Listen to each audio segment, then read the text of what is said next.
further ado, a really fantastic speaker, Matt Godden. Round of applause, please.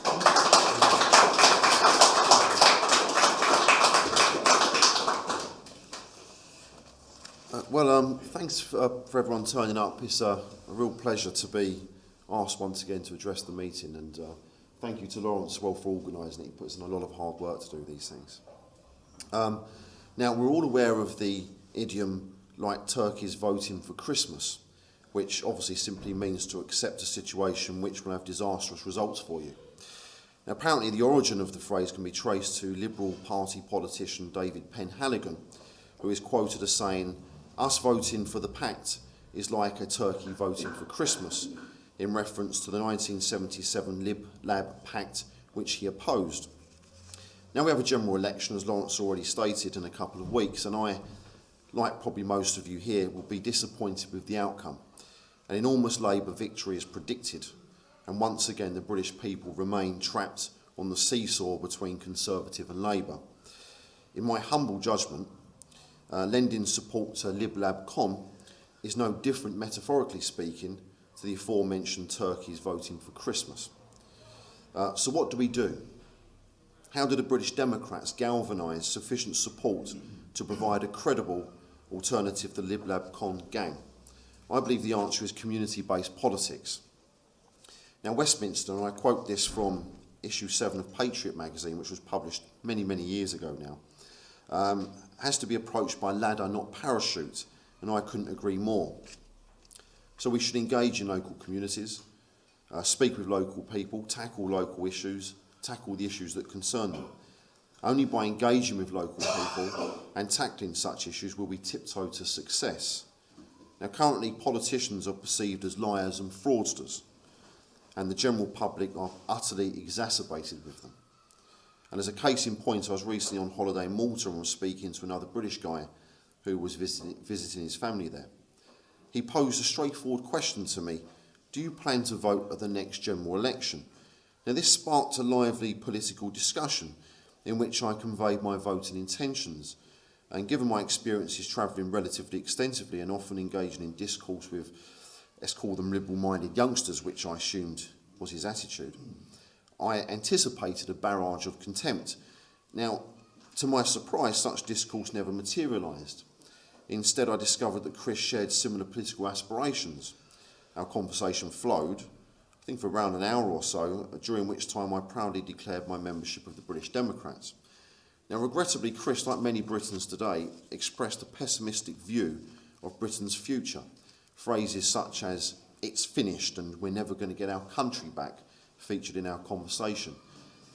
Yet I realised that individuals like Chris are within our reach. They, like many others, can be persuaded to support the British Democrats.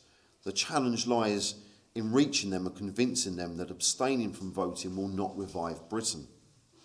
But how do we reach people like Chris? In my judgment, community politics is the answer. Many ordinary Britons, who may not be politically active, but still long for the Britain of yesterday, are accessible to us nationalists.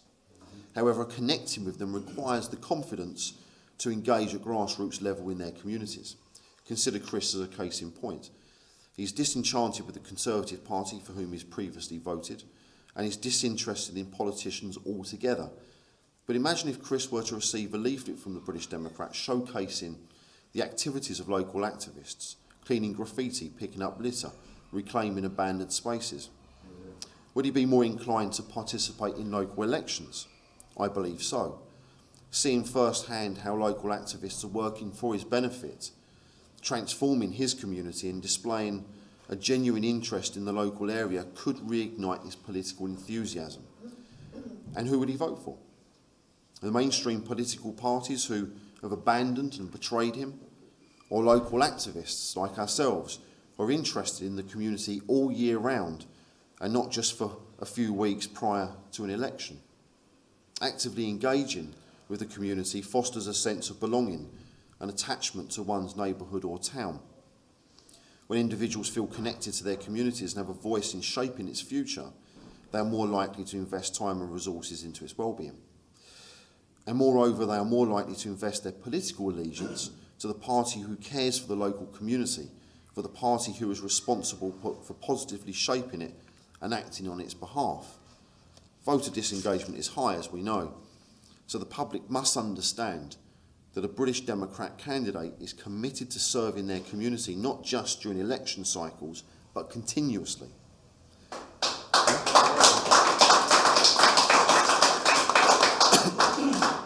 And this principle forms the foundation of community-centred politics. Let's use an example. Derek Beacon's notable win in Tower Hamlets in East London in September 1993. Activists in London redirected their focus to the Millwall ward where Mr Beacon was running. Leading up to the by-election, these activists tirelessly campaigned for their candidate, working diligently to build local support and combat media slurs. Their efforts paid off, obviously culminating in Mr Beacon's eventual triumph. And how was this victory secured? The then Tower Hamlets activist, now British Democrats member, Steve Smith, recalled again in Patriot magazine from 1997 in fact, and I quote, "The Tower Hamlets area of East London has a rich heritage of patriotic activity that dates back to the turn of the century. With this in mind, the then branch organiser Eddie Butler decided to map out a coherent strategy to not only further the development of the branch, but also to create a level of political success and achievement that would build the party as a whole." Steve then continued, "The strategy was a mixture of traditional methods and new tactics, with the emphasis on community-based politics. There was a need for a new approach because the megaphone and placard demo culture of the 70s and 80s had only a limited effect in terms of votes and recruitment. Without the dedicated community-led efforts of Steve Smith, Eddie Butler, Derek Beacon and other team members, no victory could have been secured." Now, the British Democrats are deeply committed to community-focused politics. Our social media posts showcase our members distributing leaflets, engaging with potential voters through canvassing, and actively participating in cleaning up unsightly litter and rubbish. These visible efforts demonstrate to the public how we are actively working for the benefit of the community at large, and as a result, people feel empowered by our actions, making them more inclined to support our candidates. Furthermore, the impact of these endeavours cannot be undermined by our opponents. Even if the mainstream media or political opposition attempt to smear and disparage our candidates, we still maintain an electoral edge. The public will ponder, who took the initiative to clean up the litter on my street? Who cleared away the debris or the snow to ensure easy access for pensioners, the disabled and parents with pushchairs? They will remember who remains actively engaged in their communities throughout the year and how our activists conduct themselves with respect and courtesy when reaching out to them. And guess what? They won't care for our opponents, armed with unfounded allegations and smears. Rather, it's the British Democrats candidates who wholeheartedly dedicate themselves to the community. Significantly, the most critical feature of community politics is canvassing, and once again the British Democrats adopt regular canvassing activities in order to engage with the public.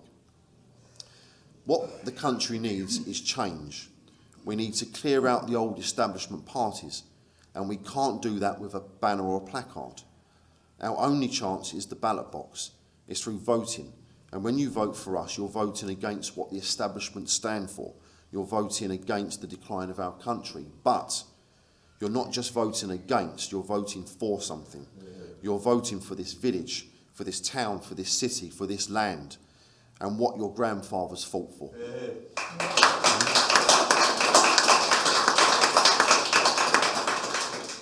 But to acquire a vote, we must energise the electorate, and that's achieved through community politics.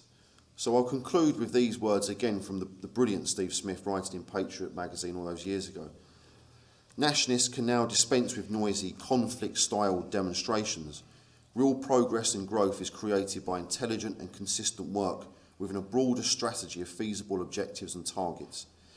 Intimate contact with the public through canvassing and discussion of local issues that are important to local people. Genuine, community-based politics is the only way forward. Take it from me, I slogged my guts out and I saw it unfold. It may be slow and lacking in glamour, but it's the only realistic option and the only one so far to have produced results.